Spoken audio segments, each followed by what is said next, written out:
Comment donner aux pauvres? Attention, quand vous faites ce que la loi de Dieu demande, ne le faites pas devant tout le monde pour que les gens vous regardent. Sinon, votre Père qui est dans les cieux ne vous donnera pas de récompense. Donc, quand tu donnes de l'argent aux pauvres, ne cherche pas à te faire remarquer. Les gens faux agissent ainsi dans les maisons de prière et dans les rues. Ils cherchent les compliments des autres. Je vous le dis, c'est la vérité, ils ont déjà leur récompense. Mais toi, quand tu donnes de l'argent aux pauvres avec ta main droite, ta main gauche ne doit pas le savoir. Ainsi, ce que tu donnes reste secret. Dieu, ton Père, voit ce que tu fais en secret, et il te récompensera. Comment prier? Quand vous priez, ne faites pas comme les hommes faux.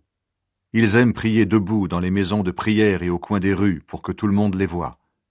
Je vous le dis, c'est la vérité, ils ont déjà leur récompense. Mais toi, quand tu veux prier, va dans la pièce la plus cachée de la maison. Ferme la porte et prie ton Père qui est là, même dans cet endroit secret. Ton Père voit ce que tu fais en secret et il te récompensera. Quand vous priez, ne parlez pas sans arrêt comme ceux qui ne connaissent pas Dieu.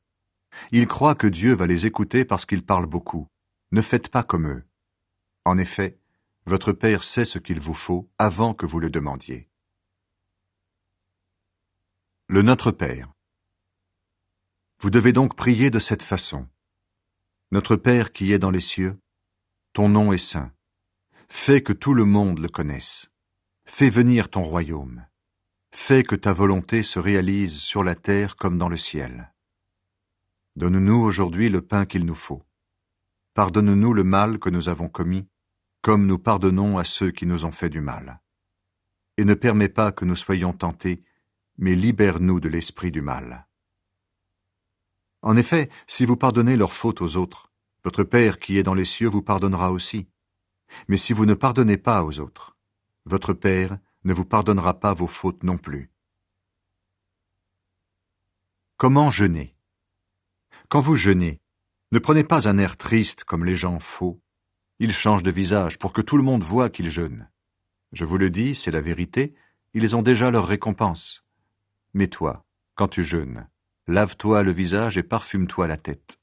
Ainsi, tu ne montreras pas aux autres que tu jeûnes.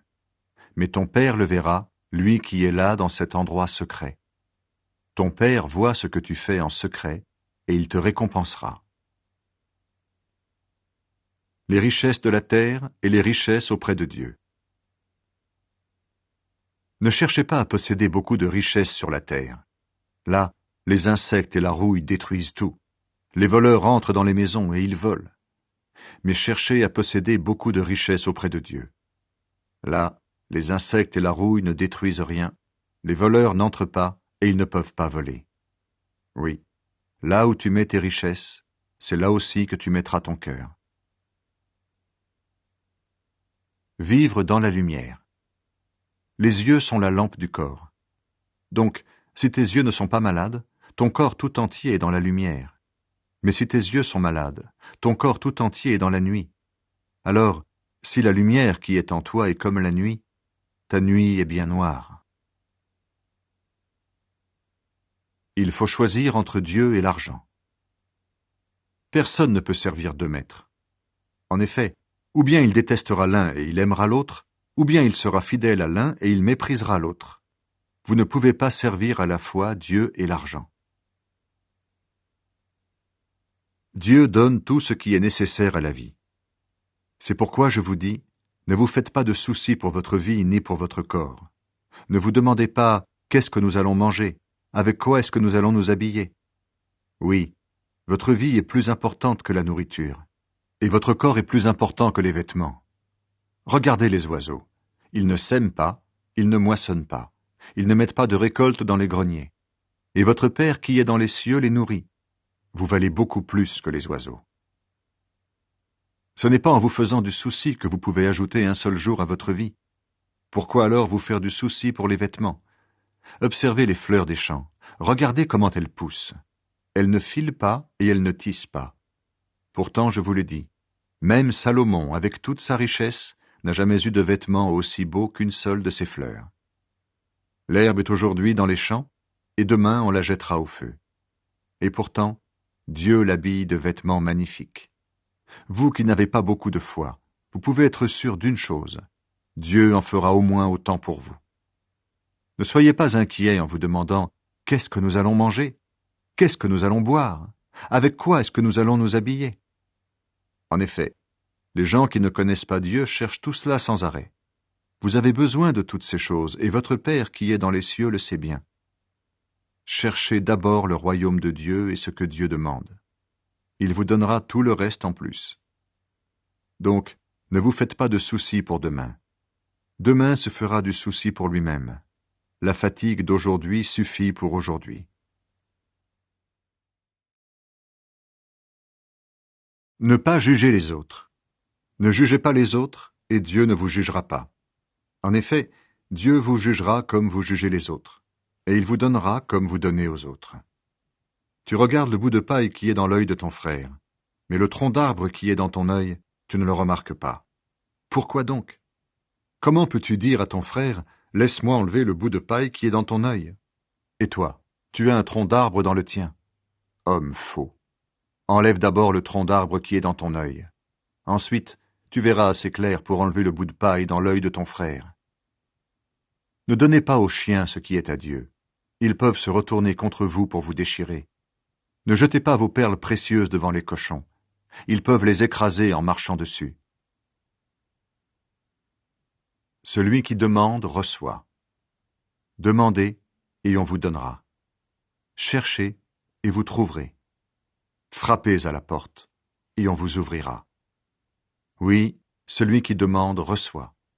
Celui qui cherche trouve. Et si quelqu'un frappe à la porte, on lui ouvre. Quand votre enfant vous demande du pain, qui parmi vous lui donne une pierre? Quand il vous demande du poisson, qui lui donne un serpent? Vous êtes mauvais, et pourtant vous donnez de bonnes choses à vos enfants. Alors ceci est encore plus sûr, votre Père qui est dans les cieux donnera de bonnes choses à ceux qui les lui demandent. Le résumé de la loi. Faites pour les autres tout ce que vous voulez qu'ils fassent pour vous. Voilà ce que la loi de Moïse et les livres des prophètes commandent. Les deux chemins. Entrez par la porte étroite. En effet, la porte qui ouvre sur la mort est large, et le chemin pour y aller est facile. Beaucoup de gens passent par là. Mais la porte qui ouvre sur la vie est étroite, et le chemin pour y aller est difficile. Ceux qui le trouvent ne sont pas nombreux. Les faux prophètes. Faites attention aux faux prophètes.